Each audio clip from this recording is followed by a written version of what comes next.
Hello there, this is an extra special one, not done as part of my normal series of things. This is talking about the Joker, which I've just seen, the new Joker movie. It's just out, it's controversial, it's lots of crazy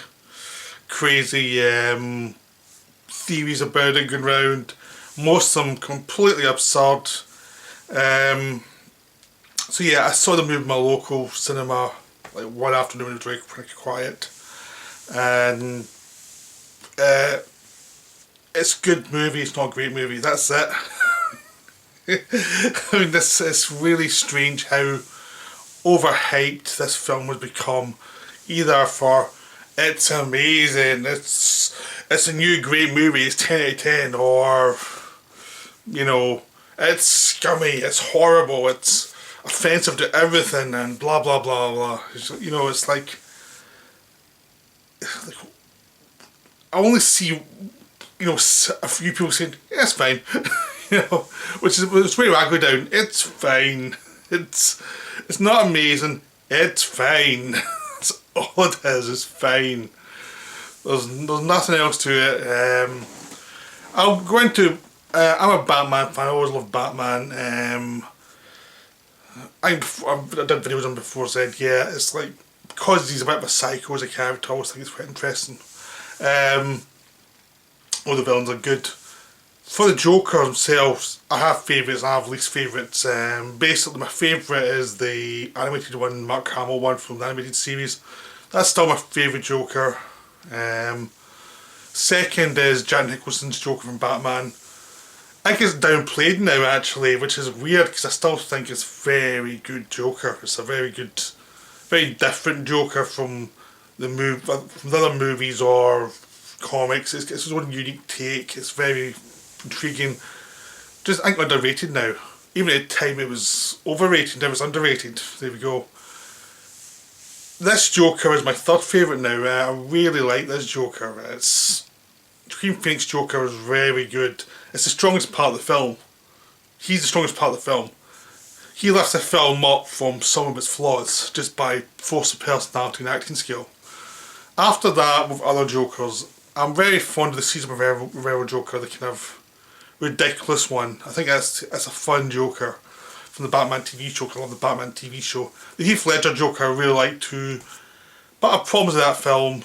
I've been pretty open about it. I have problems with that film, and I think like the Joaquin Phoenix one, it's a good performance working within weaker writing. You know, it's like writing that repeats itself a lot and isn't as clever as it thinks it is, but the performance itself is good, so it's a very good Joker. After that, there's some good animated Jokers from different eras that are worth seeing. They're just following from Mark Hamill. They brought in some other actors to play Joker in different animated movies. There's a lot of good ones. They're all different from Mark Hamill. They're all good. So it's all interesting to see that. The worst Joker is obvious, it's Jared Leto. I mean, I think it's pretty obvious no one wants to see that Joker again, like, ever. It's like, what the hell were they thinking? That is like, in a film with a lot of problems, that was the worst part of that film. You know, that was just bad. It's like no one wants to see that again. Everyone's like, at first sight of him as a Joker, just in a photo, you thought, that didn't look right, and then you saw the performance, that's exactly what I thought that was going to be. It was like, bad. So that's me went through my Jokers, like what I like and dislike my Jokers. So you can see, you can rate what my taste is in Jokers compared to what your own is. And you can take this with a grain of salt, let's look at this new film, or you can see that kind of like some of my mind. Depends on your taste. You know, like anything else, there's a matter of taste. There's some people that go towards more realistic Batman universe, there's some people who go towards the fantastical Batman universe. Just depends on what interests you. Okay, so this Joker is set in the early 80s, late 70s, early 80s, alternative world. Basically, Phoenix plays this guy called Arthur Fleck, who's he's a man with mental health issues. You know, he really has problems. He's on a lot of medication. A lot of he lives with his mother, who also has problems. He's taking care of her. And she's kind of taking care of him. They're just two kind of people, broken people who are, you know, just messed up, and they're just trying to survive in a world that doesn't care. And it's a city that doesn't care. This city is like, it's callous, it's brutal, it's a very cynical world where everyone's getting ground under, and the rich get richer, the poor get poorer. Nobody cares. Everyone's kind of the level of, don't push your problems on me, I don't care, I have my own problems. And that's throughout a whole massive city like this. So the Joker's, the Flex is one person within this mad city that's getting crazier and crazier, and all the tensions of the city are repressed, and it's ready for an explosion of some sort. Just like any city that has lots of problems that no one deals with, that media deals with on very surface level. Kind of like nowadays where everything's so surface level, the media's almost like, we can't address any proper issue, we'll just try and address the issues that we're comfortable dealing with. It's that kind of thing there as well. It's obviously a reflection on our world. Eventually, you see Fleck through all these different problems he has. Like he works as a clown. He's beaten up in the street, and basically he starts seeing some woman, but he's trying to become a comedian. That's not working out well. His mother's slowly dying, and she's getting madder and madder, and he knows there's some things she hasn't told him, and he just builds and builds and builds to like development of this guy from a person who's under a lot of pressure to become something much worse and much darker, i.e. the Joker. So from now on, it was spoilers, because you can't talk this film without spoiling it that much. To be honest, if you're going to see the film, you've probably seen it already before you see this video, and if you haven't seen it, you're probably not going to bother seeing it, because it's been so hyped up. I think anyone who's interested in seeing it has already seen it. And people who haven't seen it probably are thinking, why should I bother this crap? You know, it's like that kind of thing. So it's easy to talk about the film with spoilers. So my review of it is, without spoilers, it's good, it's not great. You don't need to see it in the cinema.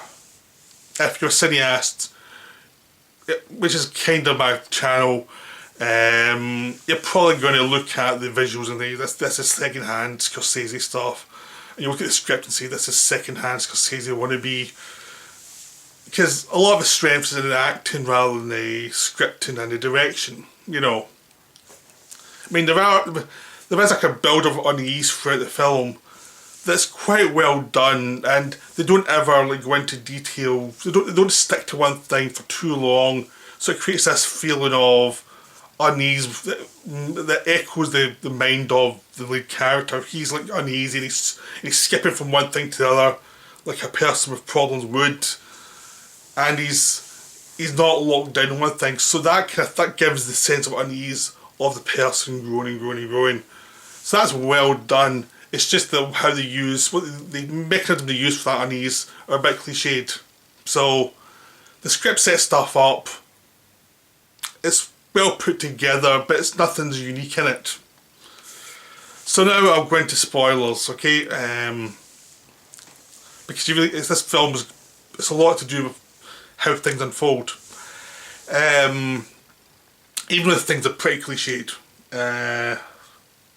I mean, Red Letter Media just did a video which just came out, which they were talking about a lot of stuff that I thought as well. It was like cliche, and I get more interested as I went along. How they dealt with some cliches. I mean, there's certain things like he's got a girlfriend. Turns out it's all in his head. You know, he doesn't have a girlfriend. It's some person he's met in his apartment block briefly, and he starts to imagine it to be something else, and it's not. But it's set up such a hacky way that you can see it coming a mile off. It's all in his head. there's other elements like dealing with his mother and her problems and his sense of fantasizing to get out of his relationship with his mother and how she's messed up. And he fantasizes that he's got a good relationship with this host played by Robert De Niro, as if he's been pulled into the show and been embraced almost like a son. That's a cliche, but Phoenix really pulls it off and really reacts so well to it that it feels creepy and weird and type of thing. So it's done really well. So you see, you get into the fantasy world. It is a cliche, but it's done well. But that kind of element could have been brought into the relationship with the woman who turns out not to be real, not to be who seems whose relationship with him is a fantasy. She's just something in the background. There's no real talk between her and him. And he's like, if you're going to go the fantasy route, you could have made it more creepier and weirder. Then pull it back and say, oh, it's a fantasy. You could have revealed more of his psychosis, more of his traumas through that, but they don't, they just have her as a silent person, so you're just thinking, she's not real. You know, it's such an obvious trope. It's so Fight Clubby that, yeah, everyone's seen Fight Club, so we can see the trick coming a mile away. I mean, it's not done badly, but it's not done well either. It's done, again, because Phoenix is so good, you get so many details that you go along with it because of the actor involved. You're not going along with it because it's a particularly interesting thing. So they build this up, and then they go further with it, and you see him become more and more psychotic. He's on a train after he's been fired because he thinks because he's been beaten up, he gets a gun from one of the workmates in the clown thing, and when he's doing a clown show at a local hospital, the gun falls out and it scares all the kids. He's doing well until then, suddenly this scares the kids. Which is a funny sequence which should have gone on a lot longer. It's one of those things that, oh, that's a setup, now where we're going to go with it, and it stops. It's like, damn, that should have been longer, that should have been more disturbing. That's the big problem with the film. Lots of things to set up. They just go to the surface thing and just think, okay, and he's like, that should have been further, that should have been more disturbing than what he did with it. It's just surface level.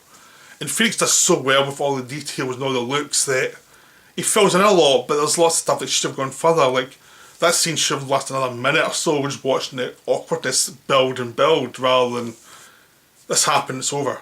So he gets fired from that job, and when he's in the train going home, trying to work out what he's going to do, these three drunks are like basically making life hell for this woman who's on the train. And these three drunks are like Wall Street people. They're rich people, and they're picking on this woman. He starts laughing. He starts laughing with a creepy laugh because he's this involuntary laughing thing that whenever he gets nervous, he starts laughing and it creeps everyone out. So it turns attention from her to him for these drunks. She gets away. They start to beat him up. He reacts badly. He's got a gun. He shoots them and hunts them down and murders them. And that's the start of both his turn into Joker and explosion of rage against the rich from the city, all of whom have heard this story with this guy in a Joker mask who shot these yuppie scum. So it starts building up all the tension that's been around the city. It's exploding everywhere now because of this one incident. And he was just reacting in a psychopathic way rather than an actual like social way. So that could have been interesting, but it's not developed. See what I mean? The whole film's not developed. But because things are not developed, it's because he doesn't develop it. He's unable to see the consequences of anything. But they don't. So you get a sense of this guy pulling away from the consequence of his actions, which could be interesting, but it's not written well enough for you to actually, you feel it, but you don't feel the excitement of our director of material, understand the material. You just get a sense of he kind of understands the bits and bobs that he hasn't quite pushed it through to completion. And that's the whole film, just feels that way. It's like you can't push anything through to completion. So the film continues. He starts to investigate his mother's past, because his mother worked for Thomas Wayne, who's Bruce Wayne's father. And there's a suggestion of an affair, and it goes back and forward. Was it an affair? Was it in her head? Because it goes back and forward to it was real, and he's Bruce Wayne's brother. Or then it becomes, oh no, your mother was crazy and you're adopted, so no, it couldn't have been that way. She's just crazy. Then he breaks into the hospital and gets these notes of her sessions, where it muddies it again, so you're never quite sure. I mean, a lot of people used to say, like, oh, this is confirmation he was adopted, he's not related. But I read it as everything's muddied, like, she had the baby, then she'd adopt it because it was put into services, then she adopted it back out, it was her baby. Or it could be the other resolution, you're never quite sure what one's real and what one's not. Which I thought was nice and ambiguous. And because the Thomas Wayne character's such a dick in it, that it makes it crueler and weirder. Like his mother is crazy, but his potential father's also crazy in a different, colder, more brutal way. So again, it could have been done better, but it's done well. And Phoenix really sells it. And that's the frustration of this film. It's always like, it's good but it's not great. It's like it needed a good writer to come in and take all this stuff and shape it a bit more to really make it work, to really make it hum. And then as the film goes on, they start to suspect him for these murders, and he starts to go crazy. He ends up smothering his own mother because he can't put up with her anymore, and he can't trust her, and he can't trust himself. And I guess another brilliant moment, but you feel it's needed more to it. But this is the point where he starts to turn. Like, he's off his medication, his support for the city has been turned off because of budget cutbacks, so he doesn't get his drugs anymore. That keeps him from going crazy, because he is a psychotic and he needs these drugs to keep him everything in line with him, so he doesn't go crazy. And he starts to go crazy, and he kills a guy who sold him the gun, and then sold him out to his boss to say, so he gets revenge on this guy. And then because De Niro has found a stand-up act of him and put it on his show, and it was a terrible act, and it was a big hit on his show, De Niro pulls him in, not realising he's the guy who shot the people. And that's when the Joker finally emerges. The Joker becomes born, basically, on live air. He's Joker, he shoots De Niro in the head, and he finally starts to accept who he is, that everything he finds funny, no one else finds funny. His attempt at fitting in and doing normal jokes don't work. That he may be psychotic, and that might be, for him that might be fine. And he becomes this figure for these angry people in a city to crowd around, like he's their messiah, he's their new god type of thing. Again, it's sort of very Fight Clubby, and very much any kind of cult figure type of thing. Again, it's not done as well as it could have been, but it is done well because Phoenix is so good. So it's a very weird film. By the end of it, the Joker's in an insane asylum, but he's always a lot more violent, and he's always going to break out, and he's always going to be a problem for everybody. He's starting to become himself, become who he is. And it's almost like the drugs were keeping the most psychopathic, nasty elements of his character at bay. And now, if his drugs are worn off, he can be more violent, he can kill people and not feel bad about it. He can be more eccentric and dance a lot and be theatrical and be dangerous, and it's fine for him. He doesn't have any guilt about it. So it's like this person who has massive mental issues has been abandoned, and now he's allowed to free reign, and he's inspired all these other people to hate the rich and go after the rich. And the rich is focused on by Thomas Wayne, so Thomas Wayne gets killed at the end with his wife. That creates Batman basically, but he's killed by the people in the crowd who follow the Joker, who hate the rich. So it does a twist in the Batman origin a little bit.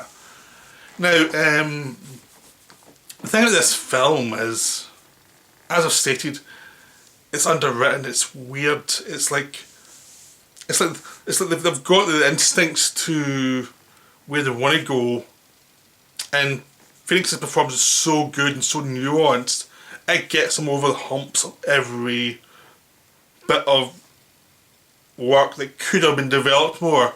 Like, he tells you a lot more than the scene setup is actually built for, just by his reactions, his nuances. Like, this would have been a 3-star film, he put it up to a 4-star film.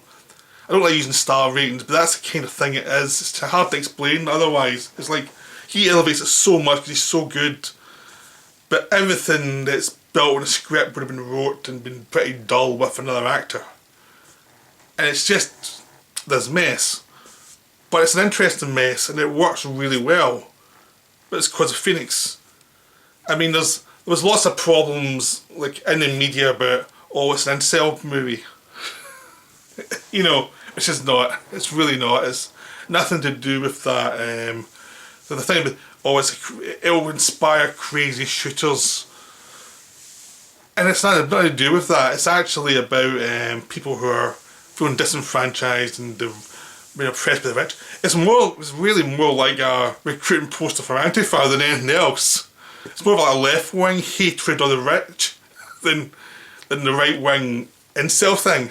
It's like the people who complain about it are more left-wing, and they're saying that we're offended because it's giving words to these right-wing loonies who shoot places up.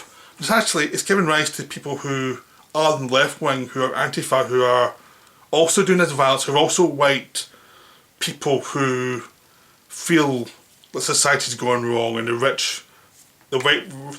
white rich man who's oppressing everyone else in society.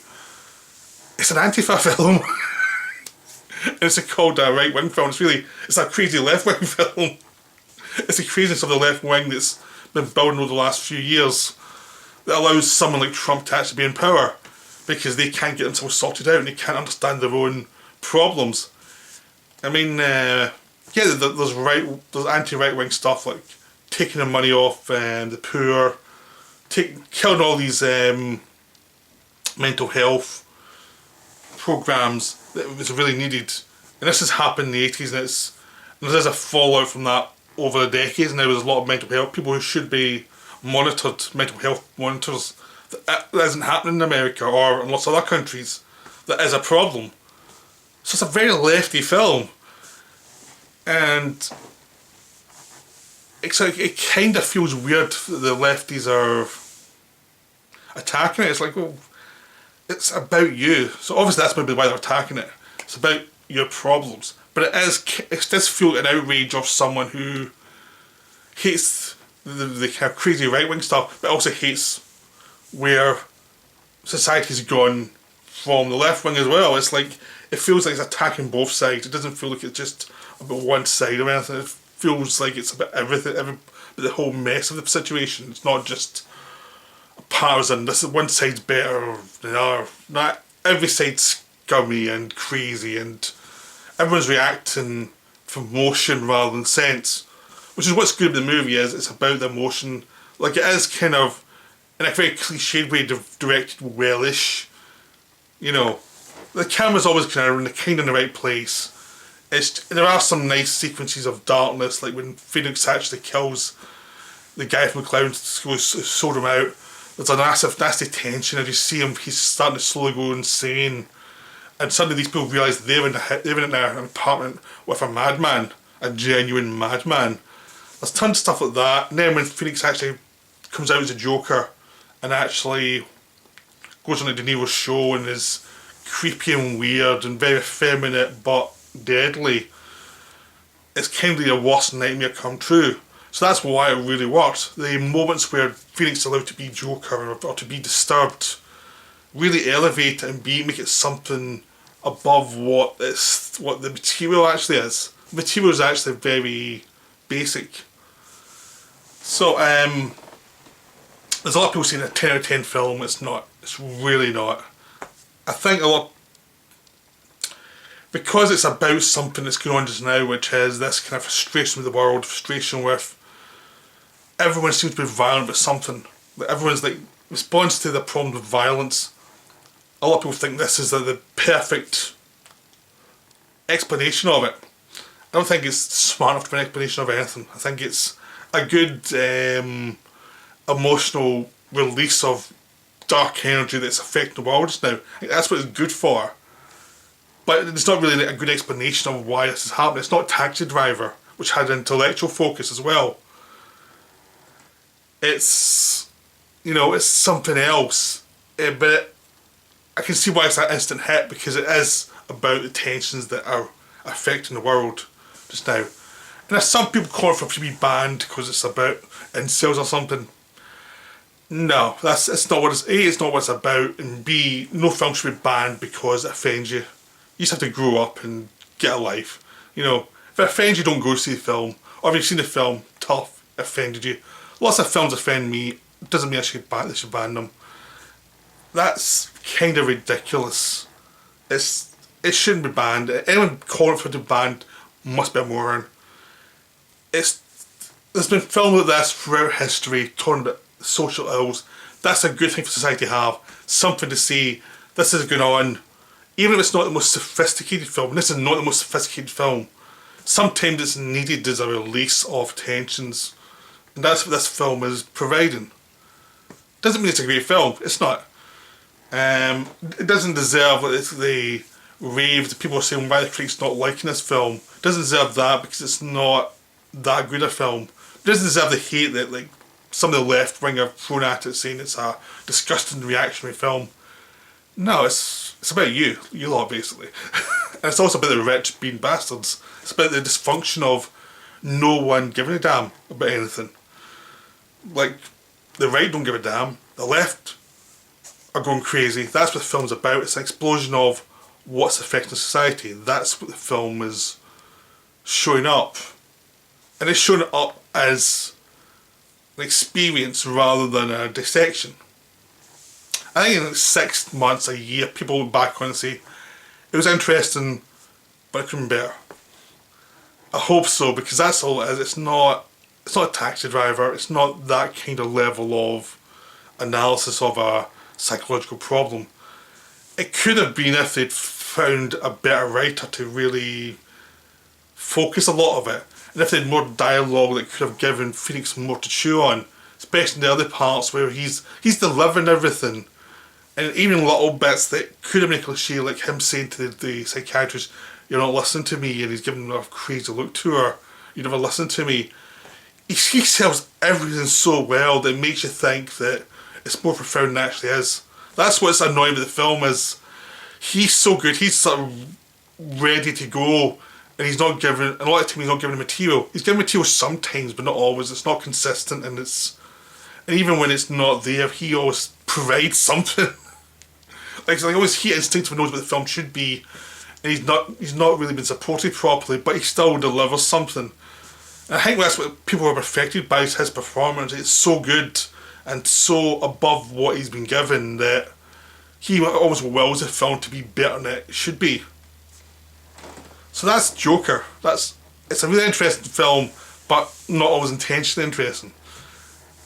You know, it's really worth seeing, but you don't need to see it in the cinema. It's not a cinematic film. It's an interesting film, but you can see it in wherever.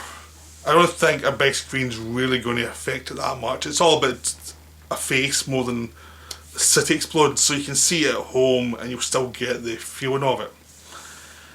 So I hope you enjoyed that. This is an extra special one. It's going up this week.